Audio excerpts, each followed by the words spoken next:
Hey everybody, how's it going? SociopathicOtter here with a new LP, and I'm really excited about this one, because this LP is going to be Chrono Trigger, what I believe to be the greatest game of all time. Admittedly, I have a pretty small lens for greatest games of all time, but I think this one is a real contender.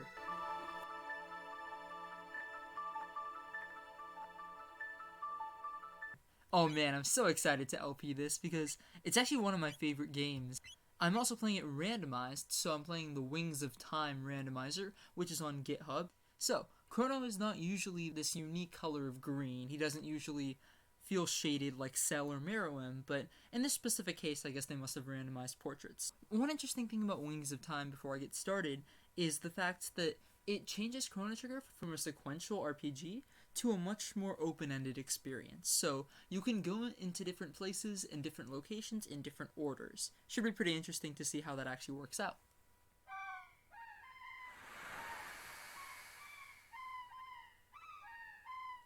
This opening scene is so cliche, but I actually really like it. You've got the balloons popping in syncopation with the clouds that are just kind of lazily floating on over, and you've got the little seagulls dispersing in different directions.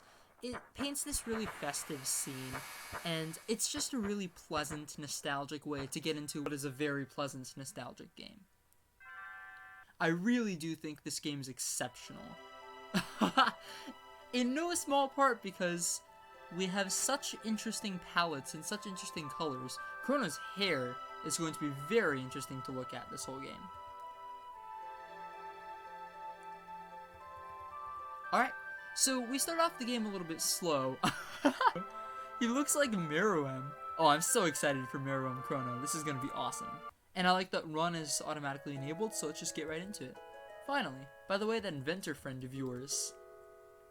Wow, so it looks like Luca's blue. Well, that's kind of sad. I feel like Luca is one of the characters who is blue on the inside, but doesn't really show it on the outside. I get that impression after having played this game. Here's your allowance, dear. Have fun at the fair. Awesome. A nice thing is that Chrono Trigger gives you control in literally the first 2 minutes of the game. You don't have to worry about anything, any sort of cutscene, any sort of tutorial, and I find that really refreshing in games nowadays. Alright.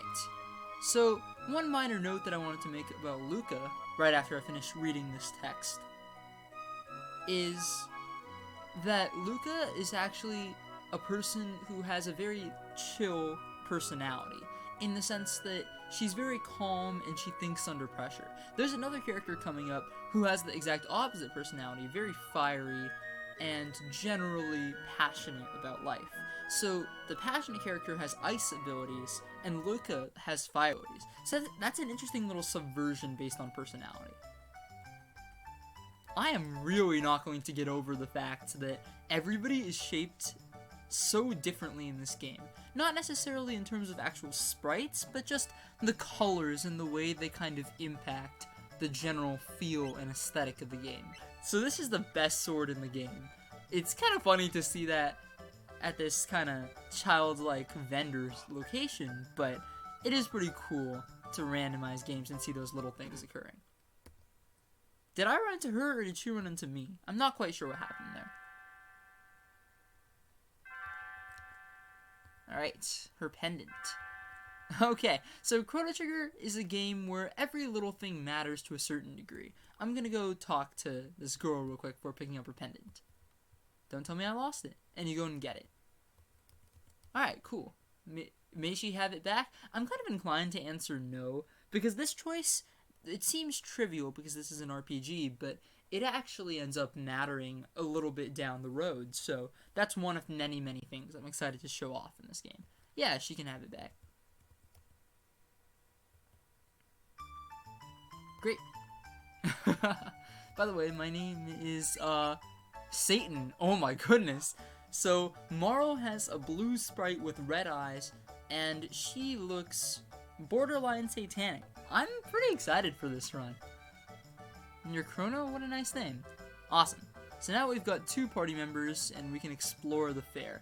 There isn't too much to say here. You can eat this guy's lunch if you want to, which I'm going to do just for the heck of it. Tastes like chicken. Alright. if we head to the left here, we get a robot named Gato. So you can beat this guy up, feel your first experience of combat, and it feels kind of scripted because there isn't really much variation, but it is nice to get into a battle screen this early.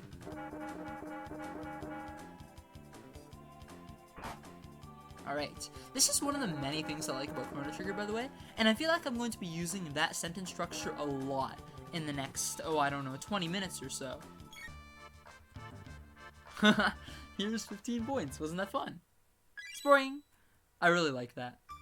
The little sound effects really make the world come to life. Okay, cool. So, let's go see what else I can do. There's a button mashing competition over here that my fingers have gotten incredibly sore from in years past. Press the A button as fast as you can. I'm pressing. And clearly, I am not getting anywhere. You're awfully competitive, aren't you, Chrono? Not really, I'm leaving it at one attempt, and even that was more out of curiosity than pride. You can come over here and gamble, that's always interesting. Let me see if I can find the right vendor for that. Is it this guy? Nope. That guy's just another salesman. This guy is the gambling guy, I think. The race is on, be quiet and watch. Alright. Excuse me, I'd like to gamble. This is admittedly a game that's rated E10+, I'm pretty sure, but you can still gamble if you want to. Okay, Steel Runner won last time. Let's see if we can get Green Ambler to win this time. It's kind of funny too, because amble means to walk, or generally to kind of go around aimlessly. Is the race starting? Oh my goodness, Steel Runner's running away with this. Pun not intended. The fact that a guy named Green Ambler is actually in a race is pretty funny. Okay, so I ended up not getting my money's worth there, no worries. And the rest of the fair is boring, so I'm just gonna proceed. Hold your horses, I want to get some candy. So, there's an event in Earthbound, which is a game that came out pretty similarly in terms of the time period to this game, and it's pretty interesting to me because it actually takes real-time waiting and applies it to the game. So in Earthbound, it unlocks a dungeon, and in this game, Morrow reacts differently based on whether you go or not. Okay, so Luca's purple and Tabin is blue. That's pretty interesting. So, we've got a decent bit of exposition, but it's actually pretty short, especially given the scope of this game. So, I'm actually really excited to show how it transitions from this very lighthearted, very cheery atmosphere to something that's maybe a little more sinister and a little more interesting. And so, Luca and her dad are basically destroying the laws of physics here, or are they destroying Chrono in the process? Totally useless question, but kind of interesting when you relate it to video games. And more than that, one of the finest video games that the SNES has to offer. So now Marl, Satanic Sonic, she looks like to me, actually wants to try this out. And of course the music fades, so clearly something sketchy is going to be going on here. Begin energy transfer. Defy the laws of physics. Make Schrodinger very, very angry. And this ominous music starts playing. Satan doesn't play well with the laws of physics. I love Tabin's face there. He's just kind of frozen. And of course, Marl, demonic Satan. I was gonna work a Sonic joke into there, but I didn't quite get it. Actually disappears into her Chaos Ring portal. Man, how many references am I trying to shoehorn into this one time frame of 30 seconds? This is definitely an interesting verbal exercise. And Tabin's like, alright guys, show's over, move along. That was definitely part of the plan. Alrighty, so we've got Meruem here, our protagonist, kind of just staring aimlessly at one of the most interesting disturbances in the laws of physics I've ever seen.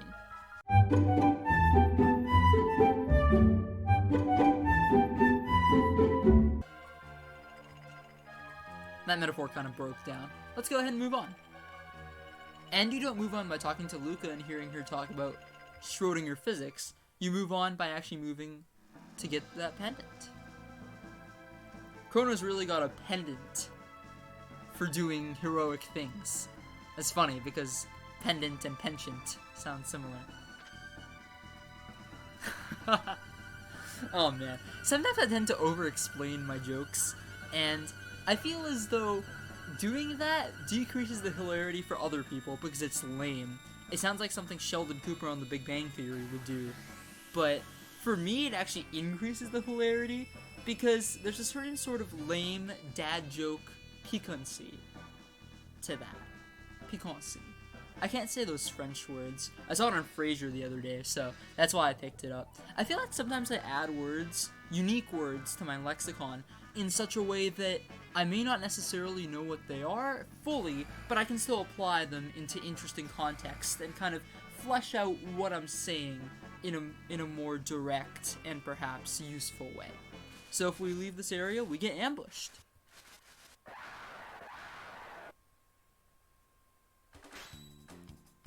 This is an awesome mechanic in general. So I've got a lot to say. I'm just going to go in 50 different directions and see if I can get it all. One thing that's really interesting here is just how quick Chrono Trigger lets you get to the action. I haven't been playing this game for more than 15 minutes, say, and I'm already in battle kind of strategizing. I'm also missing all of my attacks, so I'm kind of concerned how this is going to work out. Okay, great. I was worried there was a bug in the randomizer or something, where it's like, sorry, the first battle is unwinnable. I've had bad experiences with randomizers before. Alright, and then something else I wanted to get at here was just how interestingly Chrono Trigger kind of puts its battles, or at the very least, how it positions its characters such that you have action RPG elements in a game that is not an action RPG. The distinction between what makes an action RPG and what makes ATB turn systems is actually pretty interesting, so I thought I'd go over that here. Basically, we have systems like Chrono Trigger, and there are a couple other action RPGs like it. The Tales games come to mind, where you have a turn-based atmosphere, but each character gets their turn when their active turn gauge, I guess, fills up, instead of having it be the player's turn and then the enemy's turn, as in traditional RPGs. So some games like Chrono Trigger have systems like those, and you can't really call them action RPGs, I don't think, because you're not controlling the character on a grid and kind of synthesizing RPG elements with you controlling the character. It's more to do with strategic positioning of resources and attacks.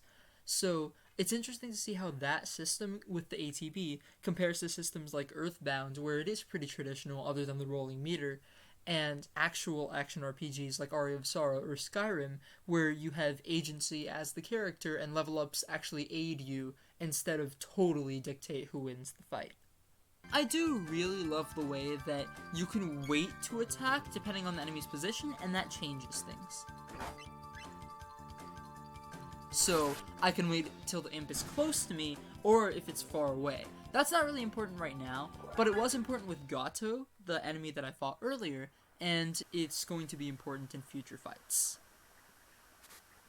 Alright, and right now we're in the next area. So this definitely does not look as industrialized as the previous area, and that's because Chrono Trigger uses a lot of time travel. So the characters are going to drop that bombshell a little later, but I thought I'd drop it now so I can talk about how Chrono Trigger uses such a cliche mechanic as time travel and actually uses it well. So you actually get to travel through several areas in this game. We've traveled to the past at this point, and the future is coming up, as are many, many other periods. Oh, Tabbenhelm, very nice. And did I get anything else? A ribbon. Strike +2. I'm not sure what that means, maybe accuracy. But the way that Chrono Trigger ties up player agency into its storyline and actually makes a very compelling experience from that is unique, for sure. Okay, so this is a great example of me actually wanting to time my attack so that I can attack multiple enemies at once. So if I just use this configuration, I'd only get 2 of them. But now I can get all 3. That's a great example of situational awareness in Chrono Trigger and how you can really use it to your advantage. Speaking of situational awareness, my HP is really going down, so I'd like to see if I can get a potion or something to kind of heal myself up. Cool.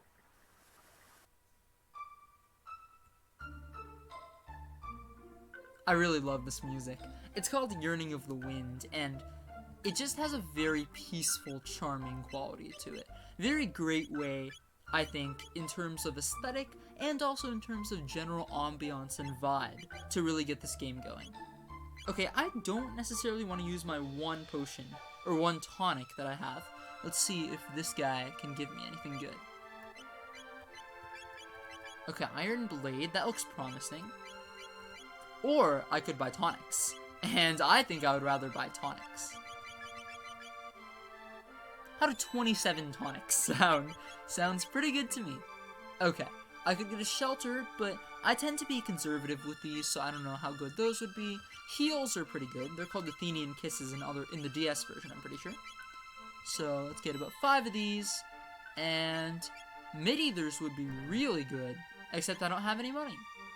So that's gonna have to be it. Cool. And I like how it shows that Marl's in my party, even though she totally defied the laws of physics. So it's pretty interesting how the game kind of uses that ludonarrative dissonance, but doesn't necessarily make it feel out of place. He's forging a bell for the king. And the little details, I think, are what change this game from a good game to a great game. And as we'll see later on in the game, it morphs from a great game into a legendary game. So this tiny little detail may seem like it's not important, but it actually is. In the very beginning, we hear the balloons popping and the bell ringing. Chrono's mom even says something about Lean's bell ringing and sounding beautiful. This guy is making that bell. Those little connections and those little ways of combining the time periods are just so beautifully, so artistically done that it really makes my heart warm to see it. Great. So now Meruem's all done sleeping and he's ready to go kill some more monsters. I really like how Chrono Trigger in this context can actually kind of be read as a Hunter x Hunter allegory, because we have this young child just kind of wandering around a lost, forlorn world and trying to find his way through it. That is not at all what happens in Hunter x Hunter, but I did think it was a pretty interesting comparison. Alright, we've got some monsters over here. Let me see if I can use my Cyclone a little bit more intelligently. Boom! There we go. Assuming no bad RNG, I actually use situational positioning to make that battle end pretty quickly. So that's 35 gold. If I come through here, we've got 2 enemies that I'm just going to... Do I want to use my Cyclone? Do I have any Ethers? I do not. So I'm just going to have to attack them the good old-fashioned way. So the ATB is another interesting system in this game, because it actually takes turn-based systems like Pokemon or Dragon Quest monsters or anything like that, and it makes it a little bit more active and a little bit more volatile, in the sense that it really matters how you make your characters use their turns, and their timing can mean the difference between death and actually sneaking in one attack enough to win. This music is just wonderful, by the way. I was gonna say gorgeous, but then I thought, wait, that's the wrong human sense. So this tune is called Secret of the Forest, and it invokes this kind of mysterious, vibrant tone that definitely gets you intrigued into the game, but it's not necessarily off-putting. It's not necessarily ominous or leering. And I find that Yasunori Mitsuda, he's the composer for this game, did a fantastic job. Okay, why this bush looks like it's borderline radioactive is beyond me.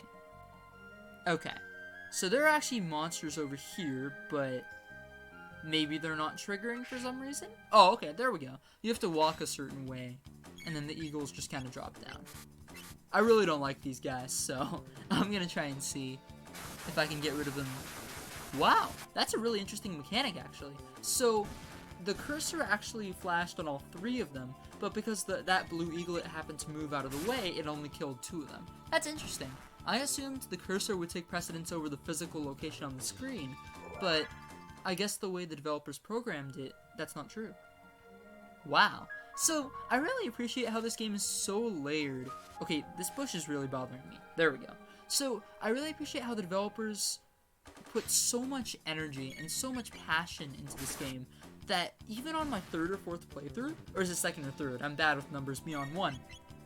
Even on those kinds of playthroughs, I actually learn new things. And I'm by no means a 100% player.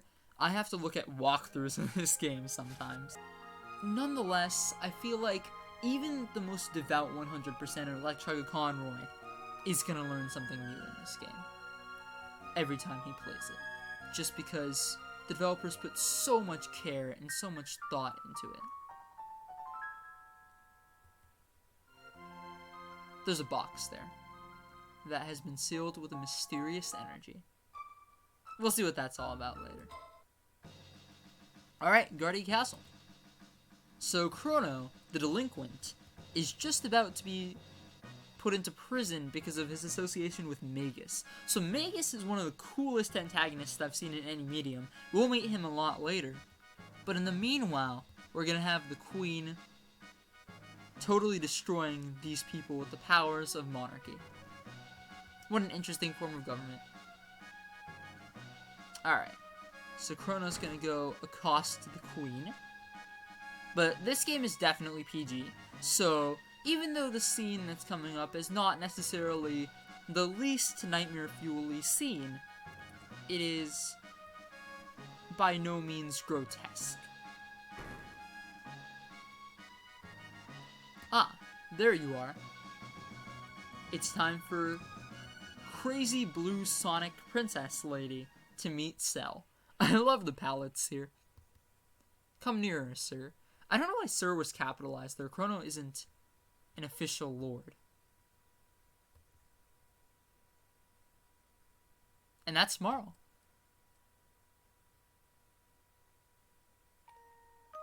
Okay, I actually decided to stop talking there because I thought the touching music would come in. Came in 1 second late, maybe, but I got it.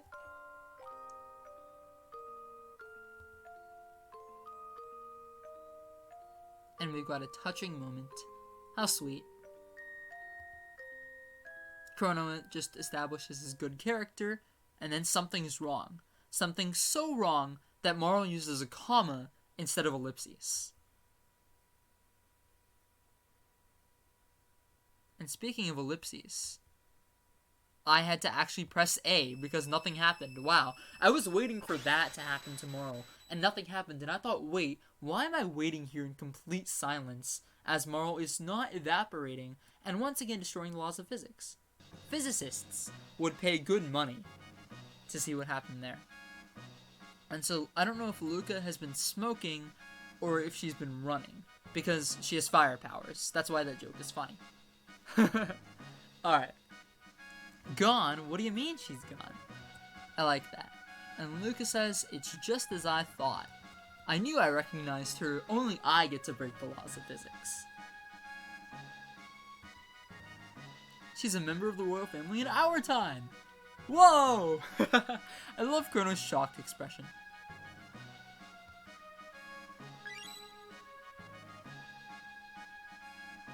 Okay, I don't know why they changed color from red to blue to purple, because I imagine, if anything, it would be red to purple to blue because of the way the color palettes are supposed to work. Like, there's a color wheel or whatever, and then you have transitions between colors?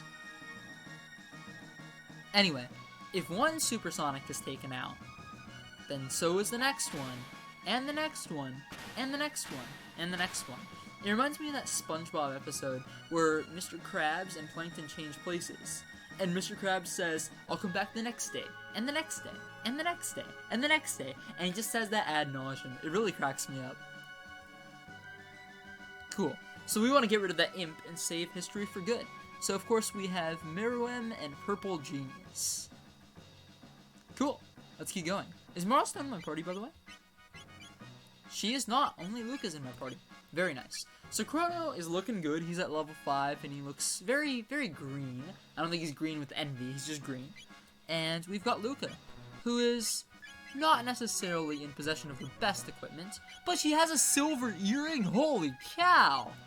Okay, so the reason why I'm so excited about this little accessory here is that it actually increases HP by, is it 25% or 50%?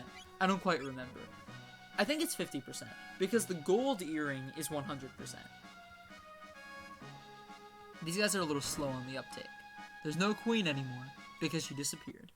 So, now that I made it through the castle and got Luca in my party, I think that's a pretty great place to stop for this part. I made it through a whole bunch of the beginning of Chrono Trigger, and I hope I was really able to show off part of what makes this game so unique, and so creative, and so aesthetically pleasing, and so generally wonderful a piece of art. If you liked the video, maybe consider liking, sharing, commenting, subscribing, and all that jazz. And especially maybe consider leaving a comment if you feel like it, because Chrono Trigger is such a wonderful piece of art, more than just being a wonderful game, that having a discourse on the comment section can really help analyze it, pick it apart, and appreciate it at an even deeper level. That's all I got for this episode. Peace.